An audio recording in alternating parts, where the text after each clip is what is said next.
a river cruise today on the Eagle, the Gordon River Cruise.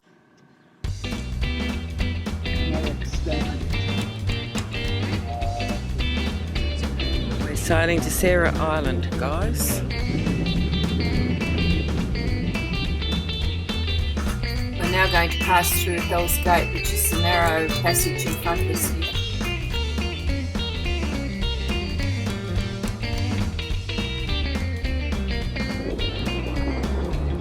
Coming back through Hell's Gates into Macquarie Harbour.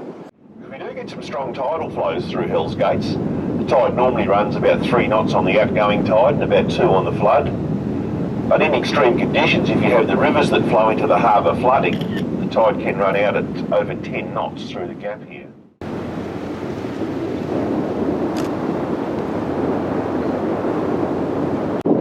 We're about to go through Kelly's Channel now. Coming up to a whole lot of fish farms now. They actually suck the fish pellets out of the pen and they blow them out into the cage with the water. So inside that stream of water, there are fish pellets. They're actually feeding the fish there. Some of the other fish are fed with a central feed system. They actually have a large barge in the centre of the grid and they pump the feed directly out from the barge into the pens. We're approaching Sarah Island where we're going to do a tour. Vessels were constructed up to deck level on a wooden a stock floor, and that stock floor still exists to this very day. Listen to this, everyone. See how I can go. Can you hear how solid that is? I'll do it again. That is solid because it's timber. It's Huon pine timber. And the stock floor, which extends 30 metres inland, 8 metres in width and half a metre in depth, lies buried a foot underneath the mud. That's all silted up from high tides over the last 180 years. Perfectly preserved, because once you bury Huon pine, it doesn't rot. Blacksmith forges. So, we've got 4 blacksmith forges side by side, and as you can see, short bed tool forges. Work from this side. They made very good quality tools on Sarah Island. But through the trees is the nail maker's forge. You can see it's a much larger construction. The bed of that is 2.5 metres in length, designed to draw out the long iron pins used for abetting and scarfing the keels of the larger vessels together, but also for heavy industrial work around the harbour and around the island. 5 blacksmith forges indicates considerable industrial output.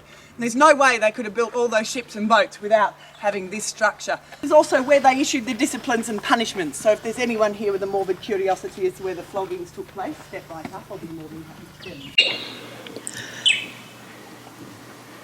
Most of the buildings on Sarah Island would have been timber rather than brick. This is one of the few brick buildings here, and it's a solitary confinement jail. Imagine that, a combination of smells of baking bread and tanning leather wafting through the solitary confinement cells. Oh, nasty.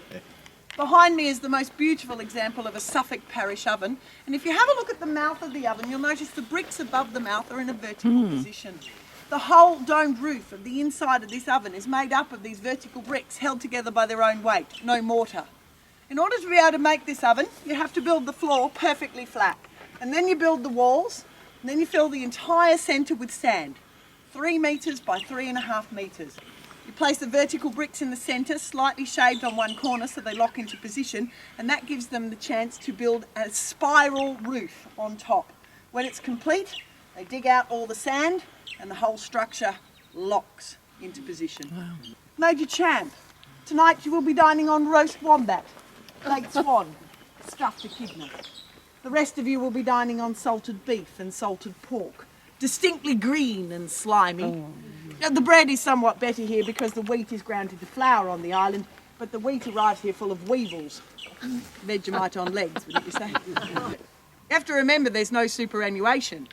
Everyone is lining their own pockets at every opportunity. And the best way to do that is to bring contraband here to trade with the convicts. Rum, tea, sugar, tobacco. In fact, the soldiers are bringing contraband in such vast quantities that convicts back in Hobart are hearing about it, re-offending, sending themselves here so that they can get in on the action. And they kept meticulous records. In 1828, they recorded that 198 men received 8,004 lashes. But in 1829, 30 men received 800 lashes.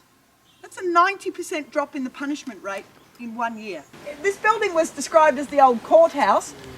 We can't find any evidence in the records that it was ever used as a courthouse, despite the fact that James Butler, who was the commandant at the time, was also a magistrate. He was also very ambitious. Maybe he was building the James Butler Memorial Courthouse and Administration Centre in honour of himself. He never used it. He was gone before it was actually completed. And we do know this building had a number of uses. The most common use was as a dormitory for the convicts. And the convicts who lived here, about 80 or 90 of them, described this building as a very comfortable place to sleep. There you go. There's your 7 puzzles. I'm going to quickly summarise them for you. Sarah Island was a penal settlement for 12 years with a reputation of being the very worst. But halfway through that settlement, you get a 90% drop in the punishment rate, escape attempts dropping to zero, almost zero, and the convicts being given a comfortable place to sleep. You've also got a thriving trade in the contraband and convicts volunteering themselves, such as Sarah Island, to the island, Sarah Simmons, to the island to keep an eye on the contraband trade. You've got a solitary confinement jail built here elaborately and then rarely ever used, and an industrial shipyard building enormously complex, good ships and boats under the guidance of a master shipwright, David Hoy. So there we go. There's our 7 puzzles. Okay, now before I can actually solve those puzzles, I do need you to put your hands together, try to spot him in the crowd, for our hero, George Lacey. Where is he headed up? Where is he? Down there somewhere. Where are you, Lacey? He's gone back to mother. Oh, there he is, right in front of me. Now, Lacey, I would just like to say, I was hanged. You were hanged, but the right. speech you gave before you were hanged, Okay. brilliant stuff. Oh, naturally. Yeah, absolutely. I mean, it really fired up the convicts here on would you Sarah Island. expect? Absolutely. I would like to point out one thing, though. Although the convicts are very impressed with you here on Sarah Island, they don't want to do what you did and end up dead like you. No, the convicts Strange, decide to take a slightly different tact, and they gang together and launch a 3-pronged simultaneous attack on the administration, the military and the shipyard. Now, the attack on the administration deals with that double chain of command between the doctor and the commandant. Joseph Brown is an orderly at the hospital, and he's discovered that Dr. Daniels has been manipulating the ration system in order to gain extra bread. Not that he's actually using the extra bread at the hospital, he's taking it home to Mrs. Daniels. What are you doing with the extra bread, Mrs. Daniels? Feeding it to your... No.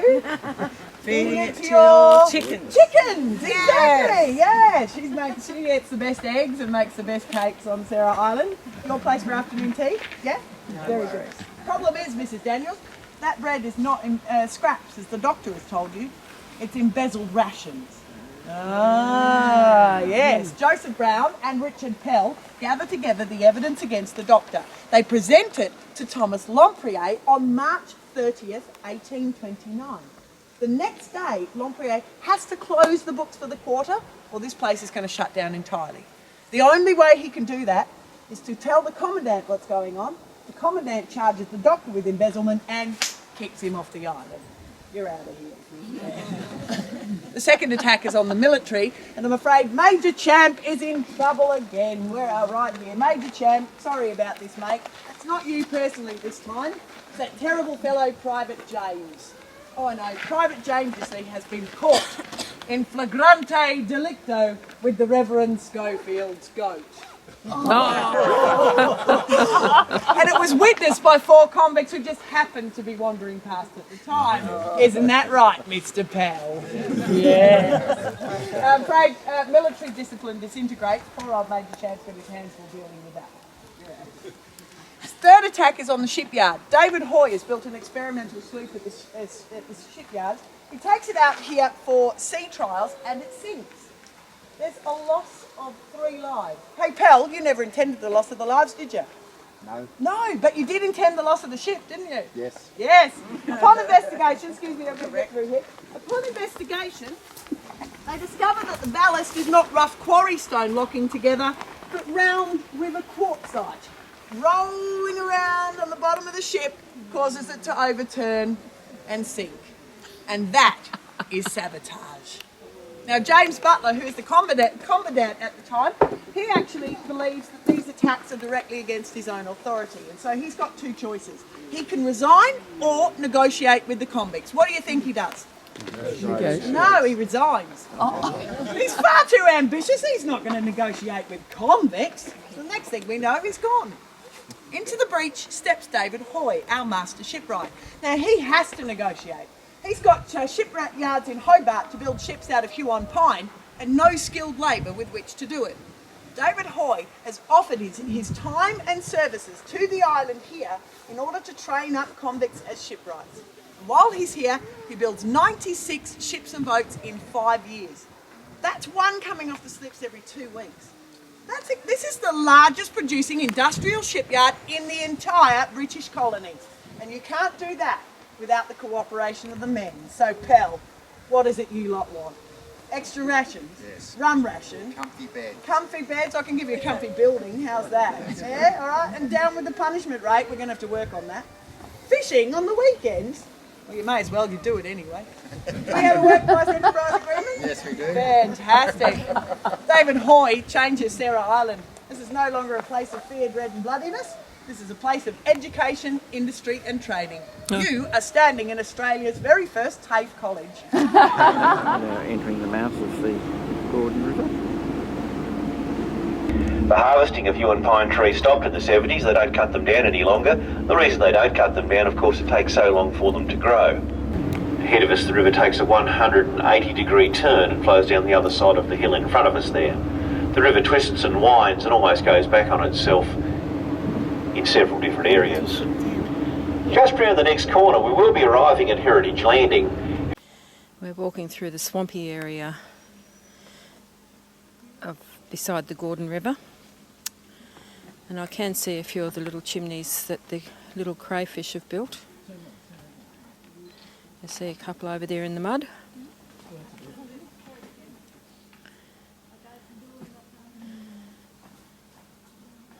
Fancy being a crayfish who doesn't like swimming.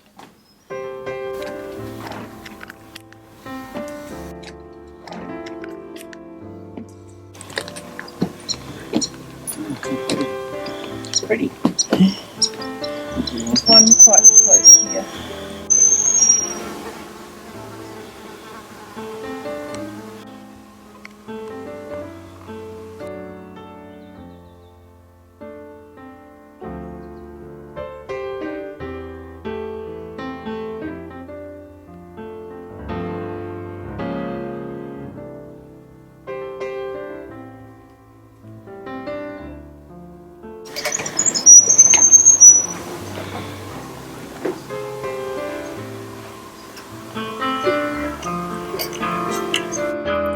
Here's an old man Huon, all tortured and twisted.